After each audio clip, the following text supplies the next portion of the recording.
Breathe in, hold, exhale slowly. You know that feeling, right? That heavy, sinking dread that settles in the moment your alarm clock screams its miserable digital song. It's the feeling of a morning already lost.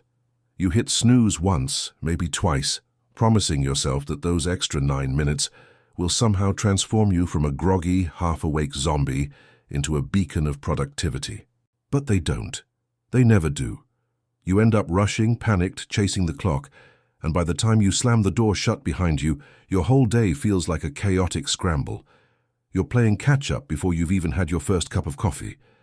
This isn't about setting your alarm for 5 a.m. or taking a freezing cold shower, or transforming into some kind of superhuman who runs 5 miles before the sun rises.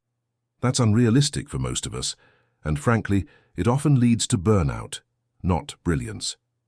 This is about establishing an unshakable foundation, a bedrock of psychological and physiological advantage that makes the rest of your day not just tolerable, but genuinely magnificent.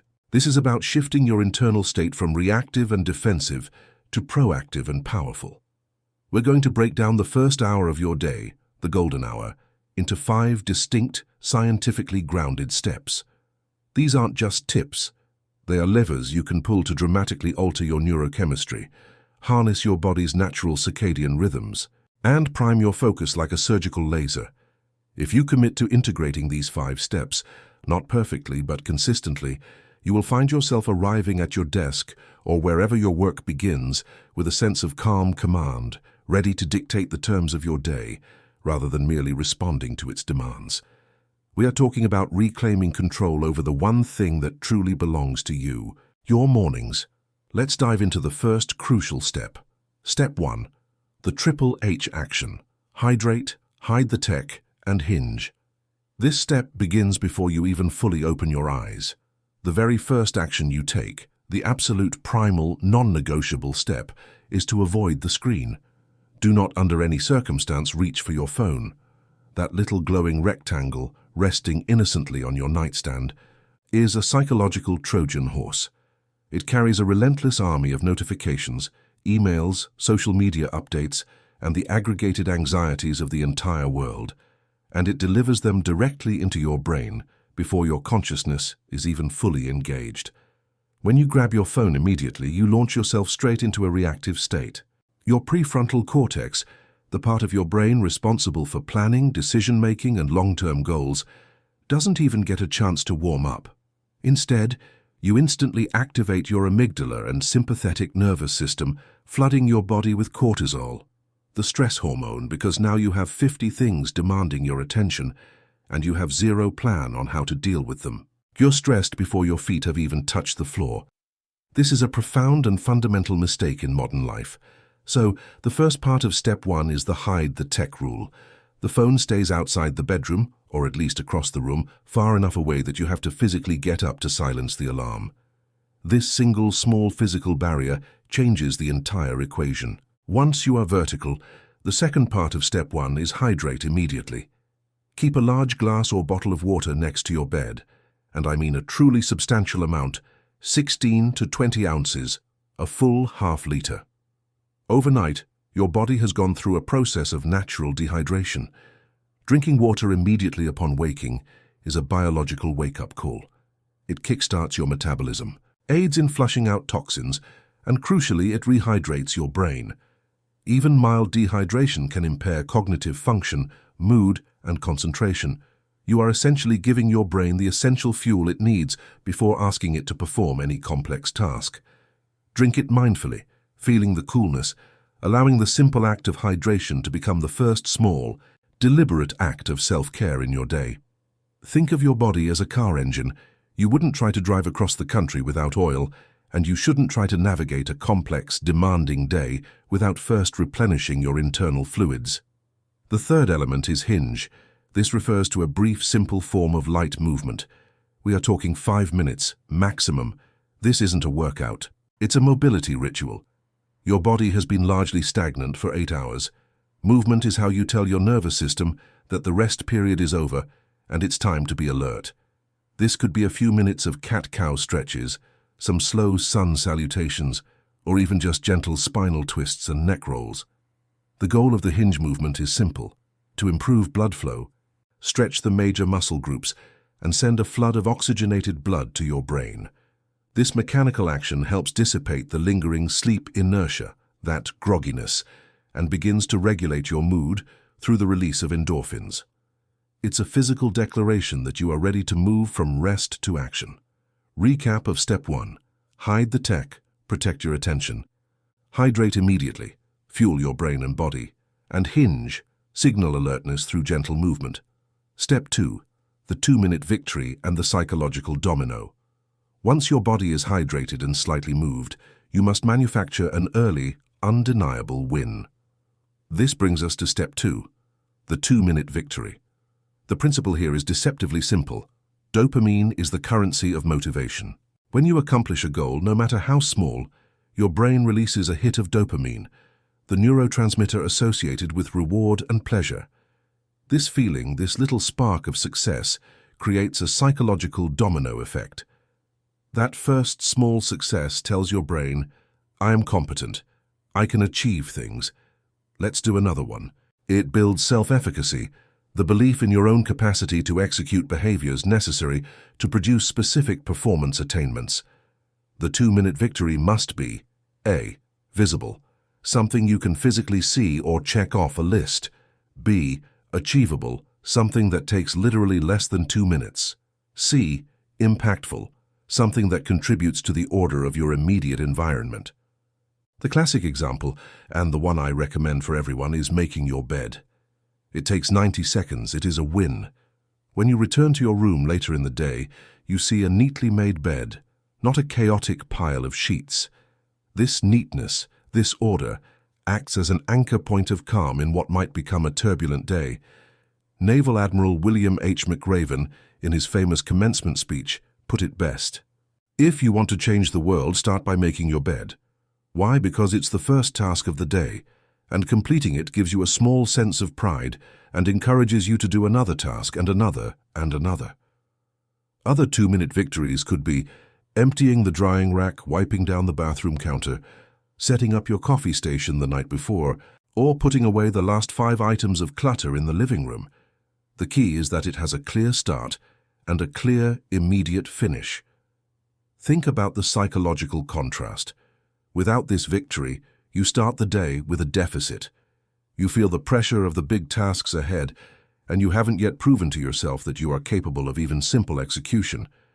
With the 2-minute victory, you start with a surplus, a small tangible piece of evidence that you are in control. This victory is the bridge between the passivity of sleep and the intentionality of deep work. It's the necessary priming phase for the rest of your focused effort. It's a self-regulatory technique, a way of training your brain to associate the morning with achievement, however minor.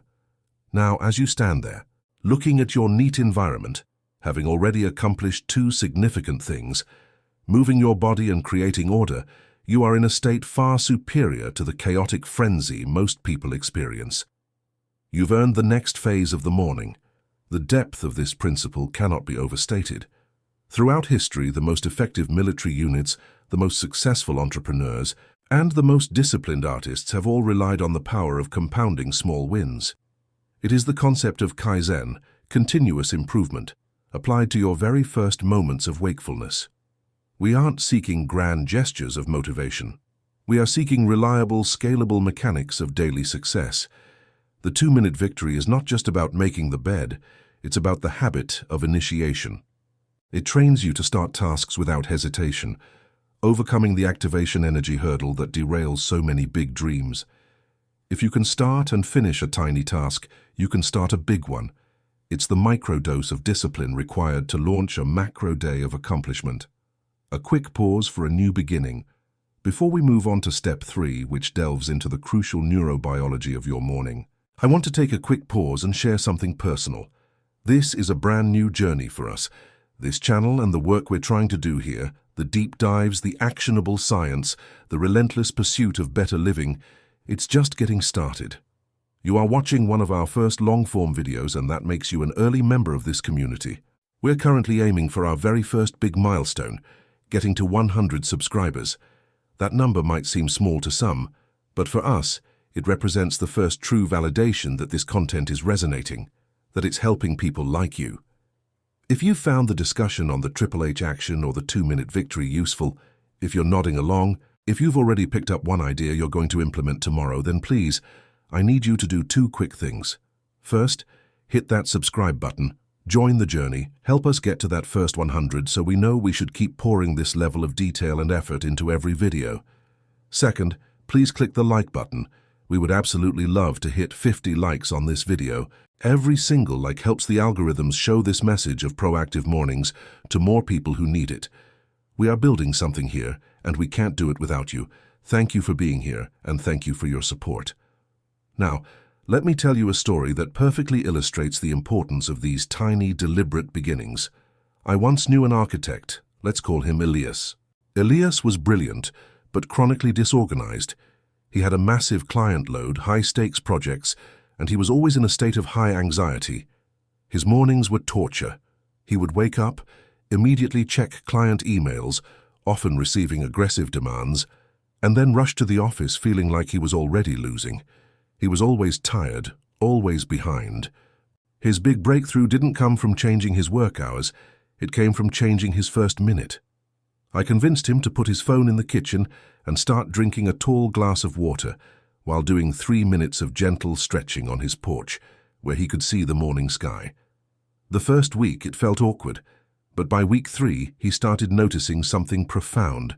The emails still existed, the client demands were still there, but they weren't defining his existence anymore. He was meeting them from a position of biological and psychological strength. The glass of water and the stretch were his armor of intentionality. They were the buffer between the night's rest and the day's chaos. By simply taking those few minutes for himself, by setting his own internal rhythm before subjecting himself to the world's frantic pace, he gained a sense of calm that permeated his entire day. His productivity didn't just increase, the quality of his decisions, the very artistry of his architecture improved because he was no longer operating from a state of perpetual panic. His mornings became his sacred, unassailable time. This is the power we are unlocking. Let's move to step 3, where we harness the sun and the silence. Step 3, the cortisol reset and the 10 minutes of stillness. This step is a direct application of chronobiology, the study of biological rhythms. Your body has an incredibly sophisticated internal clock, and that clock is predominantly set by light exposure. Step 3 is about 2 simultaneous actions, the cortisol reset through light and the 10 minutes of stillness through focused mental exercise. Part A, the cortisol reset, the light advantage. Cortisol, as mentioned, is the stress hormone, but it also plays a vital role in waking you up. Ideally, your cortisol levels should peak shortly after you wake up, giving you natural energy and alertness. This natural spike is what drives you forward. However, this peak is signaled and regulated by natural light exposure. As soon as possible, within the first 20 minutes of waking, you need to expose your eyes to bright natural light. This means opening the blinds, stepping out onto a balcony, or simply standing by a window. You don't need to stare directly at the sun. Just let the full spectrum of light hit your retina. This action sends a powerful signal to your suprachiasmatic nucleus, SCN, in the hypothalamus, which acts as the master clock for your body. This signal tells your brain, it is daytime. Start the day's operations. Stop producing melatonin and spike cortisol naturally. When you delay this light exposure, staying in a dimly lit room, your body gets confused. You delay the natural cortisol spike, leading to that sluggish, low-energy feeling that lasts until noon. You are essentially fighting your body's inherent wisdom. Getting that light exposure is one of the most powerful and free interventions you can make to improve energy, mood, and sleep quality. This is an ancient human need, encoded in our DNA, now often overlooked in our insulated modern environments. This simple light exposure is a foundational pillar of mental health and sustained energy. The contrast between indoor lighting and natural sunlight is astronomical. Natural light, even on a cloudy day, is orders of magnitude brighter than anything your lamps can produce, making it the only truly effective biological signal. Part B, the 10 minutes of stillness, focused meditation. Immediately following, or even while you are standing in the light, dedicate 10 minutes to stillness. This is the non-negotiable mental preparation. You don't have to call it meditation if that word sounds too esoteric or difficult. Call it focused respiration or mindful grounding. The goal is not to stop thinking, that's impossible, but to observe your thoughts without immediately attaching to them or reacting to them. You are creating a space between the stimulus, the thought, and the response, the action or anxiety. The technique: find a comfortable seat, set a timer for 10 minutes, focus all of your attention on one single anchor point, typically your breath. Notice the sensation of air entering your nostrils, the slight expansion of your ribs and belly, and the soft release of the air. When your mind inevitably wanders, and it always does, gently, without judgment, bring your attention back to the breath. The benefit: this practice is neuroplasticity in action. You are strengthening the connection between your prefrontal cortex, executive function, and the emotional centers of your brain, amygdala. You are literally training your brain to be less reactive and more intentional. You are establishing a mental priority. Calm precedes action. By taking this time to quiet the internal noise, you enter the day with a profound sense of self-possession and mental clarity. You are practicing the ultimate form of mental preloading, ensuring your cognitive hard drive is clean and ready for the day's most complex challenges. This space of stillness acts as a psychological buffer, making you less susceptible to the inevitable frustrations and interruptions that will come later. Step 4. Fuel and forethought: the protein priority and the MIT rule. By step 4, you are hydrated, you've moved, you've secured an early win, you've reset your internal clock with light, and you've grounded your mind with stillness. Now it's time to fuel your body, and just as importantly, fuel your focus. Part A. The protein priority, sustained energy. The breakfast phase is not about a quick hit of sugar, it's about sustained, consistent energy. The greatest mistake most people make is consuming a breakfast high in refined carbohydrates, sugary cereals, pastries, white toast, which triggers a sharp spike and then a rapid crash in blood sugar. This leaves you feeling hungry, tired, and irritable by 10:30 a.m., prompting another unhealthy snack and locking you into an energy roller coaster for the rest of the day. Your morning meal should prioritize protein and healthy fats. Protein takes longer to digest, providing a slow-release, steady source of energy. It also contains the amino acid tyrosine, which is a precursor to dopamine and norepinephrine, neurotransmitters that enhance alertness and focus.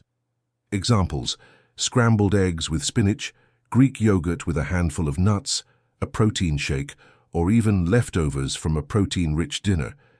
The point is to make protein the anchor of the meal with healthy fiber, like berries or whole oats, serving as support. The goal: you are optimizing for blood sugar stability. Stable blood sugar means stable mood, stable energy, and stable cognitive performance.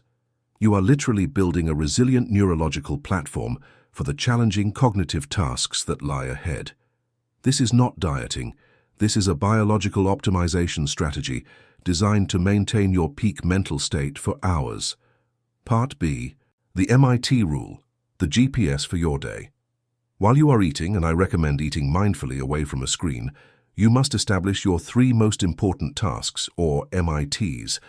This is the planning element that translates your morning calm into daily momentum. Most people start their day by checking their overflowing to-do list, which is often a disorganized collection of micro-tasks, errands, and wish list items. This induces overwhelm. The MIT rule cuts through the noise. The process: grab a small notepad or journal. Ask yourself, if I only accomplished 3 things today, which 3 would make this day successful? These 3 tasks must be directly tied to your biggest, highest leverage goals, the things that move the needle in your work, health, or personal life. Bad MIT. Send email to Bob. Low leverage, reactive. Good MIT. Complete the first draft of the executive summary for the Q3 report. High leverage, proactive. The psychological win. By identifying only 3 tasks, you give your brain a clear, immediate target. You are essentially giving yourself a GPS coordinate. This focused clarity reduces decision fatigue. The drain that comes from constantly choosing what to do next. You know without question where your effort needs to go. Once these 3 anchors are set, everything else, the minor emails, the administrative details, the non-essential meetings, is viewed through the lens of supporting or preparing you for the execution of your MITs. This is the difference between being busy and being effective. Step 5. The deep work barrier, the 90-minute unbroken block. This final step is the culmination of all the previous 4. You have physically primed your body, mentally grounded your mind, fueled your system, and established your targets. Now you must execute. Step 5 is the implementation of the deep work barrier, a commitment to an uninterrupted, highly focused block of work dedicated only to one of your most important tasks. I recommend a minimum of 60 minutes, but ideally 90 minutes, before checking any communication tools. The science of deep work. This 90-minute block is designed to maximize your concentration by leveraging the body's ultradian rhythms, natural cycles of peak focus and rest that last approximately 90 to 120 minutes. When you begin a cognitively demanding task, your brain requires time to fully immerse itself. This is called the startup cost. If you allow an email, a text message, or a social media notification to interrupt you within this period, you pay that startup cost all over again. Research suggests it can take over 20 minutes to return to a state of deep concentration after a single interruption. The goal of the deep work barrier is to protect your concentration fiercely. The execution: block the time. Physically block out 90 minutes on your calendar. Eliminate distractions. Put your phone on silent, face down or in another room. Close all unnecessary tabs and programs on your computer. Use noise-canceling headphones if possible. Tell anyone around you that you are unavailable for the next 90 minutes. Choose one MET. Pick the most challenging, high-leverage task from your list of 3 and focus on it exclusively. Do not switch tasks. Do not check your phone just for a second. The deep work barrier is absolute. During this protected time, you are operating in what psychologists call a state of flow, a state of high engagement where you lose track of time and productivity soars. This is where truly meaningful work happens. You are harnessing your prefrontal cortex's peak performance cycle, achieving more in this single 90-minute block than you might achieve in 4 hours of fragmented, interrupted work later in the day. Think of it as the ultimate psychological and economic leverage. You are investing your absolute freshest energy, the energy you earned through your intentional morning routine, into the task that will deliver the highest return. This deliberate, focused effort builds what we call the compound effect of quality. Each morning, you complete a significant piece of your most important work, and those 90-minute chunks stack up. By the end of the week, you haven't just answered emails, you've completed a major project, you've mastered a new skill, or you've moved a massive goal forward. You've established an unassailable track record of high-value accomplishment before most of the world has even finished their first meeting. This is the difference between a life of constant catching up and a life of constant contribution. The beauty of the deep work barrier is that once the 90 minutes are complete, you have permission to be less rigid. You can check the notifications, you can take a small break, you can handle the administrative details. But you do so from a position of power, knowing that your single most important deliverable of the day is already substantial, if not finished entirely. The rest of the day then becomes the bonus, the cleanup, the maintenance. The heavy lifting is done, the grand conclusion, the intentional life. Let's quickly bring it all back together. You started with the chaos of the alarm, and you have ended with 90 minutes of high-value, focused creation. These are not 5 separate tasks. They are a seamless, flowing system designed to transition you from a passive state to a proactive, powerful state of command. Triple H action: protect the first minute, no tech. Hydrate the system, hinge the body, 5 minutes movement.